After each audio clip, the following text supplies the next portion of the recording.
How to check your iPhone battery cycle count. In this video, guys, I'm going to be walking you through on how you can actually check your iPhone battery cycle count. So when you go to your settings, just go ahead and click on your privacy and security.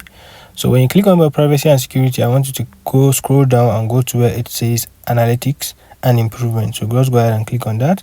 When you click on that, guys, I want you to click on where it says analytics data. So just go ahead and click on that. So when you click on that, guys, as you can see, guys, if you have not yet turned this on, you are not going to be seeing it. So just go ahead and turn this on. If it's off, you turn it on and wait for 24 hours or 48 hours. So when you do that, go ahead and click on analytics data.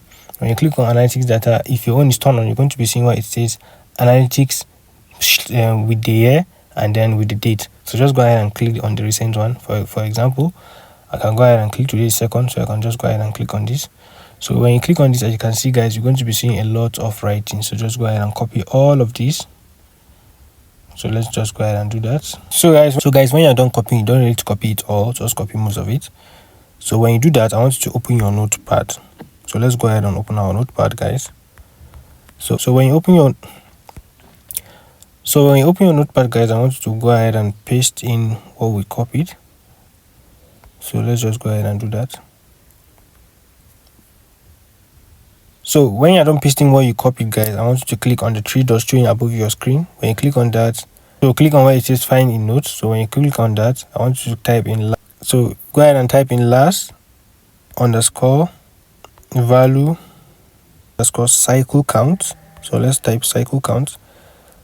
So as you can see, guys, here's my battery cycle count. As you can see, it's showing 1128. So this is my battery cycle count. If you're using a newer iPhone, you're going to definitely be seeing a way lesser number, maybe 100, or if you're using a brand new, it's going to be very, very way less. So the higher this is, the higher your battery life is gone. So I don't really know why iPhone don't really make this so obvious, but this is how you can actually go ahead and check your iPhone battery cycle count.